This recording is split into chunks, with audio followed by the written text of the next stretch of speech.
So Tesla has shared a few details about the upcoming compact car, where it will be made, where it won't be made, what's going on with all that. But I've got a theory that I'm going to run by our good friend in Germany and find out if maybe I'm too crazy. It's going to be maybe they're going to start it in Germany first? Maybe not, but it's a good idea. We'll discuss it. I'm Brian. Welcome to my Tesla Weekend. We got Jan from TeslaFix, the biggest little channel in Teslaverse. You got to go over and follow him. He gets the most amazing guests. He gets Farzad. He gets Scott Walter. He gets, Omar. Oh my God, Omar. He doesn't do many of those, and then sometimes he gets down on his luck and has to interview me. Yeah, it's a pain in the ass. It's unfortunate, but he does all right. I did want to say a quick thanks to some new YouTube channel members. These are the people who actually make the magic happen. Dirk, Brian, David, and clean it up, please, you guys. YouTube doesn't pay that much. We are not Mr. Beast or otherwise. So all of it helps, and I thank you guys for your decision to support the channel. Compact. What did we hear about that? Anything? Yeah, it was interesting what they told about the compact. So it's starting to bubble in the pot, you could say, and I'm pretty stoked that the compact plans are kind of on the road. I mean, on track. We've had some delays, of course, with the final designs. Tesla has still to figure that out to get the factory, of course, running, because we need the factory first before we can take delivery of the car, of course, because it has to be produced. But I'm super excited for the European market, and it has to come out. We need this thing in Europe, of course. So that was the thing, is there was a lot of very angry people blaming the local government in Mexico, saying that they're not paying enough bribes, or they're incompetent at handling permits. And I kept saying, you bear some caution here, exercise some caution, because Tesla famously submits incomplete permit applications. We've seen it in Berlin, we've seen it in Texas, where they'll submit a permit application and the engineers will look at it and say, this isn't ready. It's not. And we heard on the call that they're finalizing the design for the factory, for the compact, in Mexico. You can't build the car without a factory, and you can't build a factory without plans. You can't get a permit without that. So, but I'm thinking, all that grading they need to do before they can build in Mexico, wouldn't it be great if they had land that they already owned, that was already flat, that was already graded, that was already cleared of all trees and obstructions, where they had already submitted and gotten approval on preliminary permits? Do you know any places like that? No, nothing comes to mind. But I know a place in the north of Germany, of course. We're talking about Giga Berlin in Brandenburg. So, yeah, this is pretty exciting. It could be. It's interesting. Yeah. And I'd seen people say, well, they don't want to build it in Mexico because it's too far away from Texas. And I said, they've built in Shanghai and Berlin quite successfully.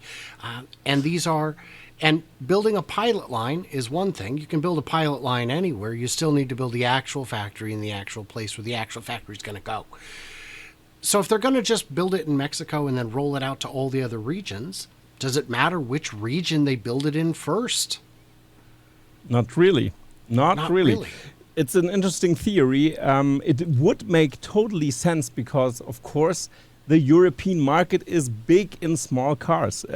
You could say pretty interesting analogy here. But $25,000 car is a pretty important number also for Germany and also for whole Europe. We can remember brands like Fiat, for example, who are driving around in the small, narrow streets of Italy, and also the French brands like Peugeot or Renault that have also very much small cars. It's a pretty big vehicle category in Europe, and that's why it makes sense that they should have the production on this continent.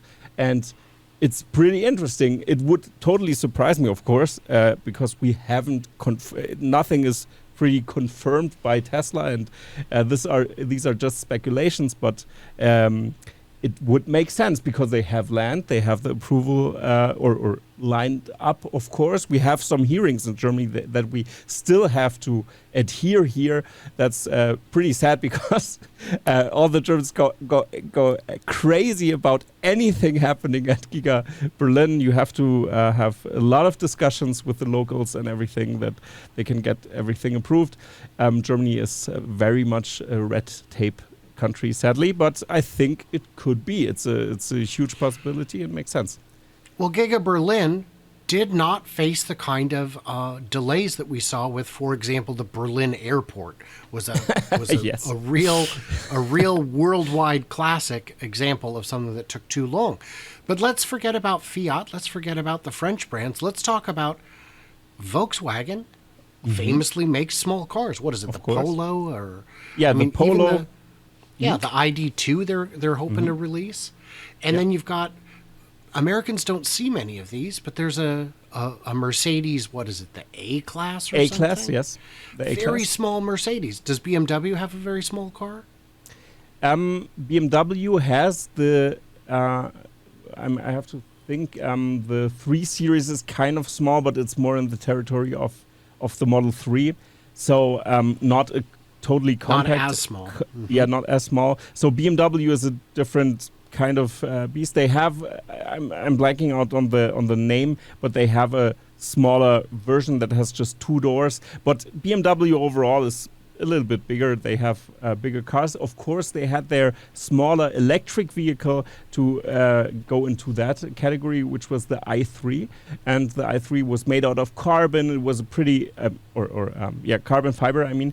And so pretty interesting thing that they put on the road pretty early, as early as 2011 in Europe. And in the US, it was a little bit later, I think in 2013 or something. But now they scrap the plans and they just go to the bigger machines, to the bigger cars. The same strategy is with Mercedes, sadly. They're going to shift from the smaller car segment away to the luxury segment more. That means bigger cars. And maybe the A-Series will die out. I think it already is not produced anymore, but I'm not sure about that. So please don't hold me accountable here. So yeah, and that's all that means to me is there's more vacuum in the market for something like that. And if you just need a run around town car, Europeans don't do road trips the way Americans do. Yes. You would hop on a plane or a train or otherwise get there through one of the many highly effective means of long distance, medium distance travel. And it's people don't understand our budget airlines are like $100, $150 to get somewhere, and budget flights in Europe can be $30. It's a whole different game to get around. So I think the other big benefit could be if you make it, let's say your cost is $20,000, just to throw a number out. Where do you think you would get a bigger margin on that car? In Europe or in Latin America or the South Pacific? I would say in Europe, because of course the Europeans have more money in that sense. I'm air quoting this because, of course, in my opinion, Germany is also a low-wage country, and people go onto the barricades, especially the Germans, when I say this. But it's true. We need cheaper cars, but still the margins are higher. Also, you could compare it with the iPhone. The iPhone costs here pretty much more than in the US. It's crazy. And even in Switzerland, which has a higher median income, the electronics are cheaper because they have less taxes. It's a little bit about this as well, but still the prices are a little bit higher in Europe and especially also in Germany. So that means we have more room for more margin, and this could even mean that the car could cost 28,000 euros or 27,000, and they could have additional $2,000 margin that they could just put on top. It would make sense. I mean, the Model 3 as well is sold for a higher price here than in the US. And for many example. European countries still have EV incentives, whether it's in the form of reduced sales tax or reduced registration or just actual cash. Some of those still exist. And I think those are more prevalent and more generous than they would be in Asia or certainly Latin America, where there are almost none that I'm aware of, but I haven't looked recently. So that incentive means the buyer would still get a net $25,000 price. Comparatively, that would leave room for more margin. And if you're selling a lot of cars, boy, that starts to add up pretty quick. So I think there's a lot of compelling reasons why they could build the compact first in Europe. Now, I think it should be mentioned, I have not heard any rumors that this would happen. Have you? I personally didn't hear some rumors that this No, but it's a good idea. That's what Yeah. we're getting at. Because Yeah. I'm confident if there's one thing Elon is more likely to watch than my channel, I don't know what it is, except maybe your channel or my channel when you're on it. Because Yeah. as a team, we're very powerful together. That's And I think, true. well, I mean, it is true, but he'll never Teamwork know. makes the dream work. Yes, it does. So I think, I want to know from the audience, where do you guys think the first compact factory should go and the second one? Should it go Mexico, Asia? Should it go Mexico, India? Should it go Mexico, Berlin?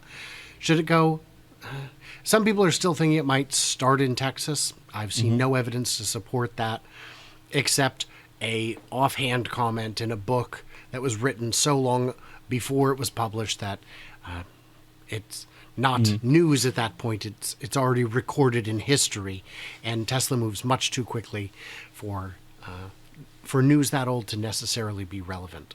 Yeah, I wanted to add something here because I think it's interesting that we have already some vehicle categories that are produced locally in a certain country that makes sense to have produced there, and that's the Cybertruck, because the Cybertruck is such a special vehicle that wouldn't make sense to be produced in Europe, for example. We could just turn it around, and this is a prime example where Tesla already produces something in locally for the market that is happening there. I mean, they also do that with the Model 3, for example, in Shanghai, which is also the global export hub, of course, which is a little bit more special in that sense.